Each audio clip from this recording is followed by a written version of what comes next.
Hi everyone and welcome back to Planning with Raven. So last week we discussed a couple of reasons as to why you should be using your credit card versus your debit card. And so good news for you everyday debit card users. Today we're going to be discussing 5 reasons as to why you should be using your debit card instead of your credit card.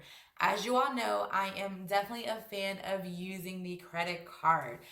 Credit cards offer a lot of different incentives to consumers just for using them, such as like the cash back, the zero liability in case of fraud situations, and the list goes on.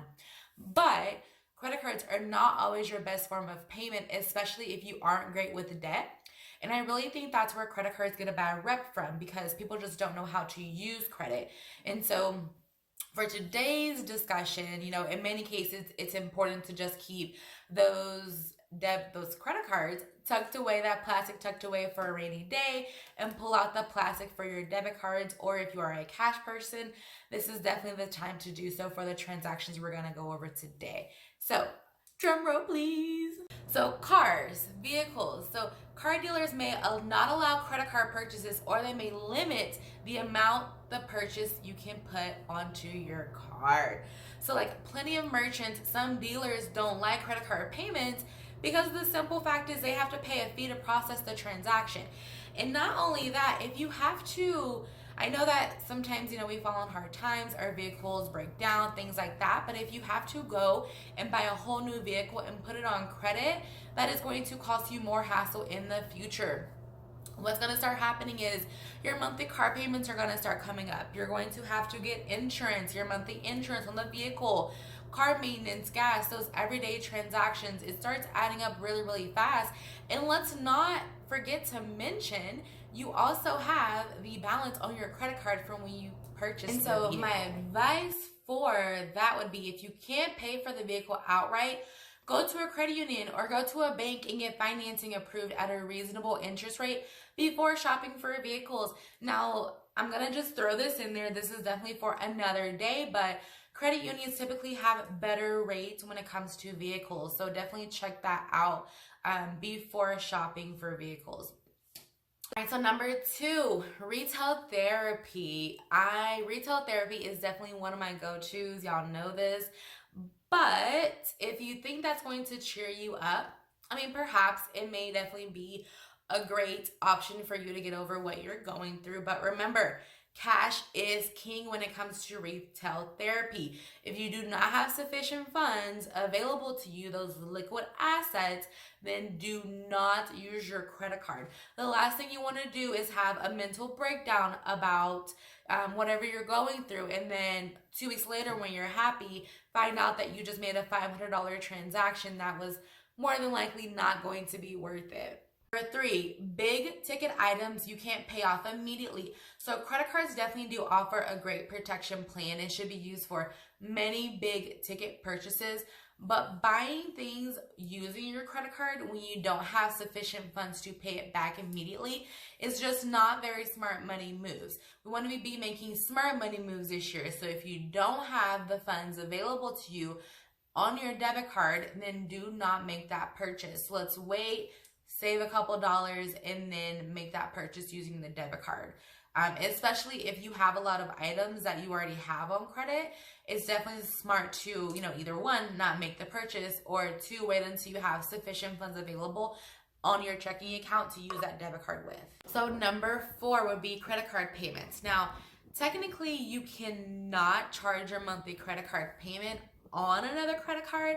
However, some people may have been tempted to use a cash advance, or some people use cash advances to pay their monthly bills. That's not something you want to do. Of course, if you're falling on hard times, that's one thing, but we want to avoid this at all costs. The reason why is because you're going to be paying a cash advance fee. That cash advance fee is a higher interest rate, 9 times out of 10, a higher interest rate than what you pay for your normal credit card balances that you carry onto your cards. And typically, credit card companies don't give you a grace period for paying the funds back on cash advances, including that interest rate that they charge you for that advance. So definitely be mindful, because interest will start to accumulate, and that will, eventually get more expensive than what you were even willing to pay from the beginning. And so I definitely want to get the point across that your credit card is not an ATM and should not be used as one. Use your debit card to pay your monthly bills. Use your debit card to pay your monthly bills. I cannot stress that enough. Do not use your credit card for the of course, as you all know, I am going to provide you with a couple of options. And so when it comes to those credit cards, if you find yourself needing a cash advance, it sounds like you're going to be needing to do some consolidation.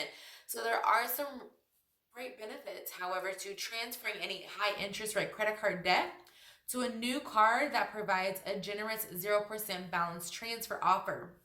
A lot of credit cards offer this, you all. The reason why is because they want your business. Because once you transfer that balance over, you're paying on it for 13, 14, 15, 18 months, whatever the case may be. You typically stay with that company. And so with that though, you want to just be aware of the balance transfer fees, and then of course you want to find out how long you're going to be at that 0% interest rate.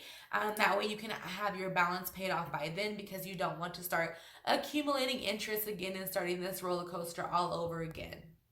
Number 5 would definitely be unsecured online purchases.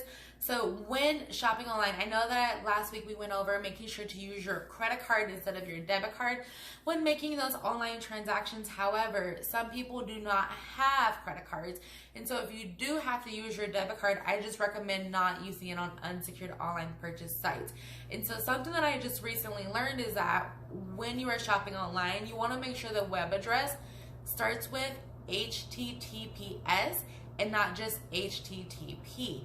Now, this is something that you can easily glance over because it's just one letter. But if it's not HTTPS, then that should be your cue to take your online shopping somewhere else. You definitely do not want to get hacked by a fraudster using your debit card, because those are your funds. Those are your liquid funds. So you want to make sure that you are protecting your finances at all costs. And with that being said, you want to do your homework. So before making online purchases, if it's not like a creditable website, you want to be doing some research and finding out that there aren't a lot of consumer complaints when you Google their web address, things along those lines. So definitely do your homework, you guys, on those unsecured online purchases. All right, so let's just do a quick recap, you guys. So the 5 things that you should be using your debit card for instead of your credit card. Car purchases, make sure you have the funds available to you. Retail therapy, definitely the biggest one. That is the easiest one to lose track of. You get in the store and you just start spending like crazy. The next one, big ticket items that you cannot pay off immediately. Be careful with those. Those are like going to Best Buy and you end up walking out with a TV. Let's be careful. The next one would be your credit card payments. Do not use cash advances to pay your monthly bills or to make other credit card payments. And last but not least, unsecured online purchases. Make sure you are protecting yourself, protecting your finances, and protecting your cards. I want to thank you all for tuning into Planning with Raven this week. If you have any questions, leave them below, and I'll see you all next Tuesday.